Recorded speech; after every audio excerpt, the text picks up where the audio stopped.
여러분 안녕하십니까? 믿음의 향기에 관한 말씀을 나누고 있습니다. 그동안 믿음이라는 것이 무엇일까? 믿음은 어떤 모습을 가지고 있는가? 그래서 오늘 나의 믿음은 어떤 모습으로 고백되고 있는가? 이런 것에 대해서 말씀을 드렸습니다. 우리는 나는 믿는다가 아니라 나는 믿게 되었다. 믿을 수밖에 없게 되었다. 그래서 사람들이 이렇게 말합니다. 예수를 믿는 사람들의 고백입니다. 내가 오늘 여기에 있는 것은, 바울의 고백을 빌린다면 나의 나된 것은 내가 아니다. 내가 믿음을 갖게 된 것은 나의 믿음 때문이 아니라 믿도록 해주신 분이 계시다. 우리는 이렇게 고백하는 것입니다. 과연 그것이 무엇일까? 이건 조금 나중에 말씀드리기로 하고, 이제 오늘부터 여러분들과 함께 우리가 무엇을 믿는가, 우리는 무엇을 믿는가 하는 것을 말씀드리려고 합니다. 우리가 믿는 믿음에 대한 것을 잘 정리한 것을 교리라고 그렇게 얘기했습니다. 성경은 66권입니다. 그 성경 66권을 언제 우리가 공부하겠습니까? 그래도 우리는 성경 66권이라서 해서 다 들고 다니죠. 다른 종교에 대해서 제가 폄하나 비하하는 것이 아니고, 예를 들면 불경 책이 크고 내용이 많지 않습니까? 그런데 그걸 어떻게 가지고 다닐 수 있겠습니까? 그러면 이 방대한 것을 가르칠 수 있는 내용을 그 방대한 것에서 뽑아서 가르쳐야 되지 않겠습니까? 그렇게 만들어낸 것을 우리는 소위 교리, 독트린 이렇게 말하고, 그런 것을 조금 더 체계적으로, 학문적으로, 전문적으로 잘 구성해 놓은 그런 학문을 조직신학이다 이렇게 말하는 것입니다. 그래서 조직신학을 보면 하나님께 대한 이야기, 신론, 예수님에 대한 얘기, 그리스도론 이렇게 말하고, 교회에 관한 이야기, 교회론, 종말에 관한 이야기, 종말론 이렇게 말하고 있는 것입니다. 그러니까는 우리가 믿음을 이야기할 때 우리의 믿음이 어디에 있는가? 어디에서부터 나오는가? 물론 우리가 하나님을 믿기 때문에 하늘로부터 왔다 이렇게 말할 수 있지만, 지금 현실적으로 우리의 눈앞에서는 우리는 무엇을 가지고 믿는가? 바로 성경을 가지고 믿는 것입니다. 성경에서 어떻게 말씀하고 있는가? 그 성경에서 말씀하고 있는 것을 우리가 내용적으로 잘 정리를 해서, 그래서 이제 가르치는 것입니다. 그리고 우리가 배우는 것입니다. 이런 것들을 가지고 배우고 가르치는데, 그 성경의 내용을 소위 조직신학이다 이렇게 해가지고 방대한 내용을 우리가 거기서 또 이야기할 수 있습니다. 저 은사이신 이종성 박사님께서도 조직신학에 관한 책을 열 몇 권을 쓰셨습니다. 그것만 해도 아주 방대한 내용입니다. 다 읽으려도 시간이 많이 걸립니다. 그래서 그것보다 더 압축된, 처음 우리들이 하나님께 대해서 우리는 이런 것을 믿습니다라는 우리의 신앙을 고백하는 내용을 만들어낸 것이 있습니다. 이것을 사도들이 처음 만들었다고, 그래서 사도신조 혹은 사도신경 이렇게 말하는 것입니다. 여러분, 사도신경은 성경에 있는 것이 아닙니다. 성경에 있지 않으니까 잘못된 것이다 그런 것이 아니라, 성경에 있는 내용을 우리는 지금 이렇게 믿습니다라고 압축해서 만들어낸 것입니다. 최소한도 우리의 믿음의 내용은 무엇일까? 뭘 믿느냐? 그렇게 얘기하면 우리는 가장 기본적으로 사도신조의 내용을 믿는다. 사도신조를 나의 신앙의 고백으로 믿는다. 이렇게 우리가 고백하는 것입니다. 그래서 그 사도신조를 가지고 우리가 믿음을 얘기했습니다. 믿음의 내용을 얘기했습니다.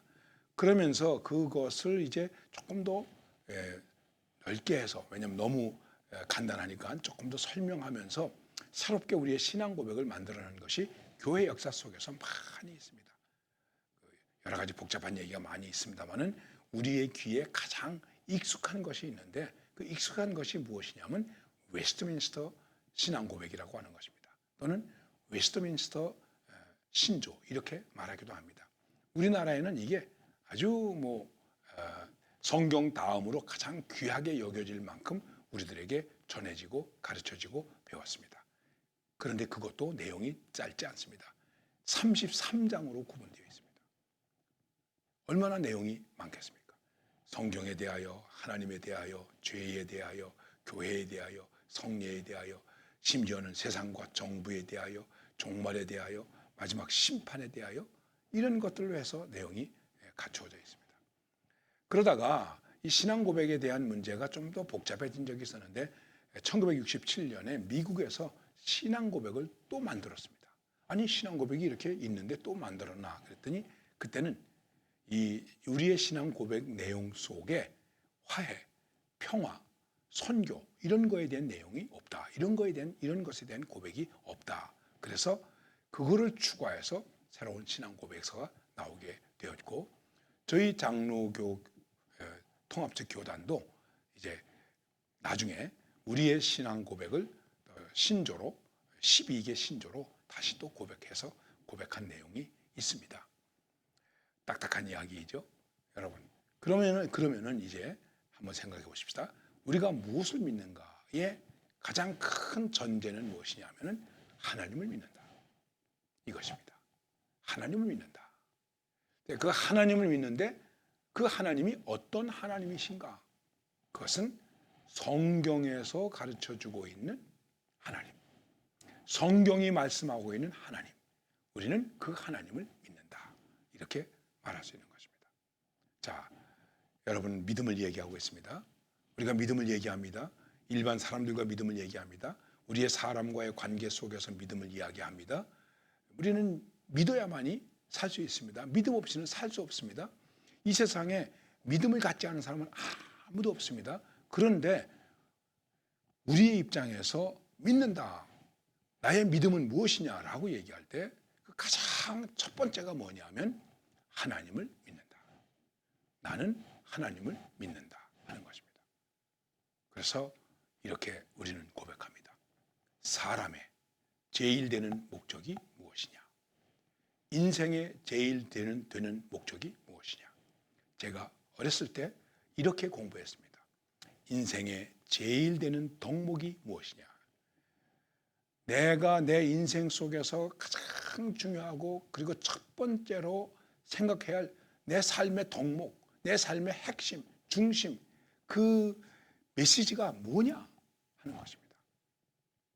그것은 하나님을 영화롭게 하며 그분을 영원토록 즐거워하는 것이다.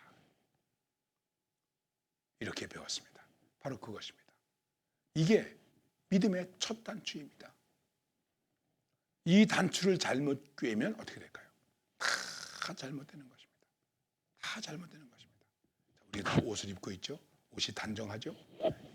단추를 제대로 꿰죠. 근데 이 단추가 잘못 꿰지면 어떻게 되겠습니까? 만일 제가 단추를 이렇게 꿰고 나왔다면 얼마나 흉하겠습니까?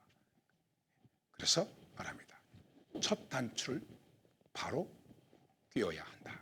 이런 얘기 많이 하지 않습니까? 아, 첫 단추를 잘못 꿰었어. 그러면 그다음부터 뒤틀리는 것입니다. 우리의 인생에 많은 일들이 있습니다. 무수한 일들이 있습니다. 우리가 신앙을 얘기할 때 그 신앙은 나는 하나님을 믿는다. 그래서 내 인생의 목적은 하나님을 영화롭게 하고 그분을 즐거워하면서 사는 것이다. 하나님의 이름을 빛내면서 그리고 나는 그 하나님을 기뻐하면서 산다는 거예요. 우리가 이렇게 말하죠. 하나님을 기쁘시게 하자. 그렇습니다. 여러분, 저도 70이 넘었고 아직 어머님이 살아계십니다. 그런데 자식이 부모를 기쁘게 합니까? 자식이 부모를 기쁘게 하는 거 쉬운 일 아닙니다. 그리고 제대로 하지도 못합니다. 그래도 우리가 하는 일들에 대해서 부모님들은 어떡하십니까? 기뻐하십니다. 그런데 자식이 부모님을 기뻐하는 일도 쉽습니까? 이것도 쉽지 않죠. 사실 진짜 효자는 어떻게 되겠습니까? 부모를 기뻐해야 돼요. 그래서 성경이 말하는 것입니다. 네 부모를 공경하라.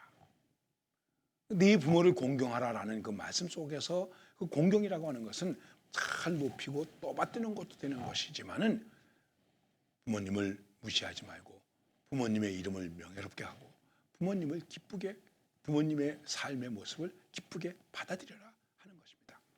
여러분 뭐 그런 얘기 다 잘 아시지 않습니까?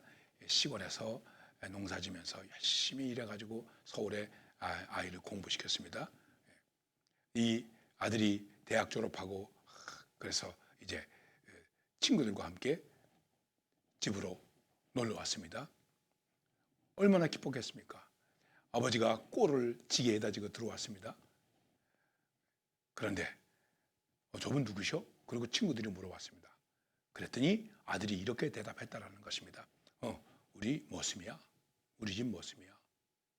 이 아버지가 아무 말도 못하고 꼴찜을 불어놓고 지게 밑에 앉아서 그래 내가 머슴이지. 그리고 눈물을 흘리고 앉아 있었다는 것입니다. 여러분 생각해 보십시오. 뭐 이제 옛날 얘기예요. 그렇죠? 옛날에 이런 얘기가 있었다고 그러는 거예요. 요즘 그런 분들이 안 계시겠죠. 엄마 학교 오지 마. 창피해. 이렇게 생각하는 사람도 있죠. 부모님이 학교에 오는 거 오시지 말라고 창피해하는 경우 있겠죠. 그건 뭘 말하는 것입니까? 부모님을 부끄럽게 하는 거예요. 부끄럽게 하는 거예요. 그래서 성경이 이렇게 말합니다. 내 부모를 업신여기지 마라. 늙으신 부모님을 업신여기지 마라. 좀 얘기가 다른 데로 간 것 같죠. 우리는 하나님을 기뻐해야 된다. 그분을 영원토록 즐거워하면서 살아야 된다. 하나님을 부르는 것이 우리에게 있어 기쁨이 되어야 된다. 하나님을 부르는 것이 우리에게 있어 즐거움이 되어야 된다. 하나님을 부르는 것이 우리에게 있어 찬송이 되고 감사가 되어야 한다 하는 것입니다. 하나님을 믿는다. 이게 우리의 믿음의 내용의 첫 번째입니다. 그런데 중요한 것이 있습니다. 그것이 무엇일까요? 어떤 하나님을 믿는가? 어떤 하나님을 믿습니까? 우리는 성경이 가르쳐주는 하나님을 믿습니다. 자, 우리나라는 하늘, 옛날부터 하늘을 섬겼어요. 그래서 하늘님이라고 말했어요. 사실 우리나라에서 하나님이라는 말은 하나님이라는 말이 아니라 하늘님, 한얼님 혹은 하느님입니다. 우리의 어법으로는 하느님이 맞는 것입니다. 여러분 오해하지 마십시오. 근데 우리가 하나님을 믿습니다. 왜 하나님이십니까? 성경에서 하나님을 어떻게 가르치고 계십니까? 유일하시다. 우리 하나님은 유일하시다. 한 분이다. 오직 한 분 하나님이시다. 그래서 우리는 하나님. 옛날에 애국가에서 하나님이 보호하사. 그리스도인들은 하나님이 보호하사 우리나라 만세. 근데 요즘에 바뀌었어요. 이게 어떻게 해요? 하느님이 보호하사. 기분 나쁘십니까? 그래도 우리는 하나님으로 부르면 됩니다. 의미가 다른 것이죠. 왜 우리가 하나님이라고 그러는가? 그것은 성경이 하나님으로 가르쳐주고 있기 때문에 그렇다 하는 것입니다. 다시 한번 말씀드립니다. 성경이. 이 세상에 신이 많습니다. 신을 영어로 뭐라고 그러죠? God. 일본 같은 나라에는 신이 얼마나 많은지 모릅니다. 그 모든 신, 심지어는 귀신까지를 뭐라고 부릅니까? God이라고 부릅니다. 그래서 다행히도 영어에서는 하나님을 일컬을 때 God을 쓰는데 그 God을 대문자 G로 해서 G-O-D, God 이렇게 쓰고 있습니다. 그리고 다른 것은 소문자로 God 이렇게 쓰고 있습니다. 다시 한번 말씀드리지만 심지어는 귀신도 God이라고 부릅니다. 여러분 생각해 보십시오. 귀신을 고스트라고 얘기하는데 성령을 얘기할 때도 홀리 고스트 이렇게 말하고 있습니다. 다시 한번 생각합니다. 말씀드립니다. 우리는 성경이 우리에게 말씀하고 있는 하나님을 믿는다. 세상에서 유교적으로 혹은 불교적으로 그리고 미신적으로 샤머니즘적으로 하나님을 말합니다. 우리는 옥황상제라는 말도 쓰고 그랬죠. 하나님이라는 말이 얼마나 많습니까? 그러나 우리는 성경에서 말씀하고 있고 성경에서 가르치는 하나님을 믿는다 하는 것입니다. 그러면 성경에서 하나님은 뭐라고 가르치고 있을까? 여기에 대한 이야기를 다음 시간부터 계속해 나가겠습니다. 감사합니다.